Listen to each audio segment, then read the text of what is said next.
올해도 어김없이 수능이 열렸습니다.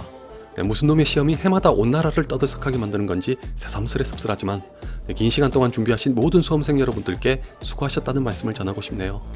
그런 의미에서 정확한 결과가 나오기 전까지 잠시나마 숨을 돌리면서 스트레스를 풀고 싶으신 분들께 조심스레 이 영화를 추천합니다. 좀비와 병맛에 거부감만 없으시다면 말이죠.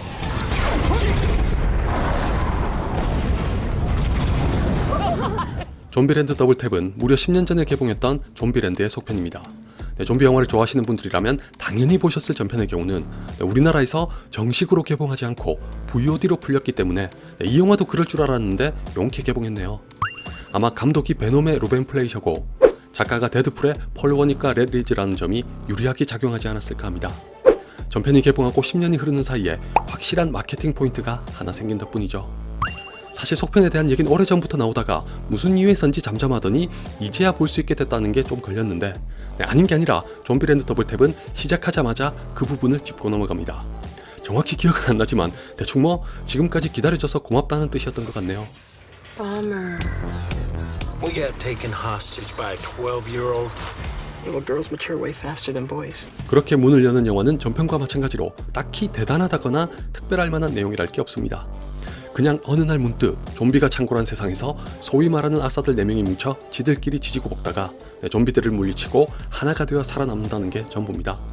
더 솔직하게 말씀드리면 리뷰고 자시고 할 것도 없다는 게 바로 제가 이 영화를 수험생 여러분께 추천하는 이유입니다. 비단 수험생만이 아니라 평소에 스트레스가 쌓이다 못해 이성과 감성이 모두 지쳐서 아무런 생각 없이 재밌는 영화를 보고 싶으신 분들이라면 좀비랜드 더블탭이 딱입니다. 왜냐하면 이 영화는 정확히 전편이 그랬던 것처럼 시종일관 좀비들을 때려 죽이고 웃기는 데 집중하거든요. 때때로 풍자와 은유로 볼 여지도 많으나 루벤 플레이셔 감독은 그까이 거 대충 알아볼 사람만 알아보라는 식으로 남겨두고 오로지 왁자지껄한 유희와 짓궂은 농담에 철저하게 몰두합니다. What would you like, little girl? I'd really like for you to stop calling me little girl. Do you know what I would like? I don't give a shit what you like.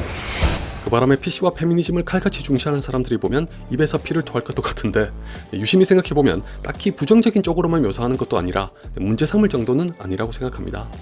물론 그쪽 사람들의 시각에서는 씨알도 안 먹힐 변명이겠지만 애초에 이 영화는 진지한 거랑은 담을 쌓았습니다. 예를 들어 좀비가 세상을 뒤덮었음에도 불구하고 종말을 다룬 수많은 영화와는 다르게 우울한 분위기 따윈 찾아볼 수 없고 심지어 무시무시하게 변한 좀비가 있다는 설정도 알고 보면 딱히 이렇다 할 영향을 안 줍니다. 다시 말해서 보는 동안에 괜히 가슴을 졸인다거나 비극이 발생할 가능성 따위는 눈꼽만큼도 없다는 거죠. 대신에 처음부터 끝까지 병맛으로 가득한 일종의 길티 플레저를 아낌없이 선사한다는 게 이 영화의 미덕입니다. 따라서 마틴 스콜세지 감독의 관점에서는 좀비랜드 더블탭도 영화가 아닌 게 되겠지만 며칠 전에 말씀드렸다시피 So what?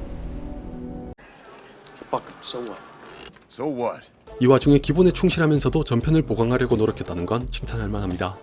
의뢰 속편은 욕심을 부리기 마련이고 그럴만도 한데 좀비랜드 더블탭의 작가와 감독에게는 그런 게 없습니다. 어디까지나 이 영화의 본질은 휘발성 짙은 재미에 극단적인 추구라는 걸 잊지 않은 채 약간의 변화는 줄지언정 본래의 목적을 우직하게 밀어붙입니다. 그 중심에는 전편처럼 타인과의 관계를 두려워하던 자발적 아싸들이 차츰차츰 벽을 무너뜨리고 인간성을 회복한다는 이야기가 있죠. 나머지는 액세서리에 불과한데 만약 거기에 필요 이상으로 힘을 주다가 중심을 잃어버렸다면 과욕을 부린 탓에 이도저도 아닌 이상한 속편이 됐겠지만 다행히 좀비랜드 더블탭은 액세서리의 역할이 무엇인지 잘 알고 있어서 하이 패션의 완성도를 높이는데 효과적으로 활용합니다. 이 영화에서는 조이 도이치와 로자리오 도슨의 캐릭터가 그걸 해내니까 눈여겨보시면 좋을 것 같네요. I'm so sorry. Hi, I'm Columbus. Madison. This is Tallahassee. Hey, Paul Blart. Is this your dad? 다만 전편을 보신 분들에게는 아무래도 그때만큼의 참신함은 느껴지지 않을 수도 있어서 어떻게 보실지 미지수입니다. 강산도 변한다는 10년이 흘렀고 그 사이에 별의별 영화들도 많았으니 그럴만도 하죠. 반대로 처음 접하시는 분들에게는 전편과 마찬가지로 워낙 미국 문화의 코드를 바탕에 깔고 가는 영화라 시큰둥하거나 거부감이 생길지도 모릅니다. 굉장히 유명한 대상들을 주로 다루기 때문에 상관없을 것 같기도 하지만 남의 나라의 문화를 다 알아야 하는 건 아니니 몰라도 이상할 건 없습니다. 그런 이유로 재미가 부족하다면 누구의 잘못도 아니니 오해하지 마세요. 그리고 우리나라 등급제도의 기준이 낮아졌다는 걸 또 한 번 알 수 있었는데 사람이 아닌 좀비라는 게 변수가 된 건지 꽤 잔인한 장면이 많아서 정작 미국은 R등급을 준 영화가 우리나라에선 15세 관람갑니다. 덕분에 고3 수험생들도 마음껏 볼 수 있으니 안심하시고, 특히 엠마 스톤의 팬이신 분들은 무조건 보셔야 합니다. 전편으로부터 10년이 흘렀는데도 연기와 캐릭터 모두 여전히 매력적이라 눈을 뗄 수 없게 만드는 대단한 배우입니다.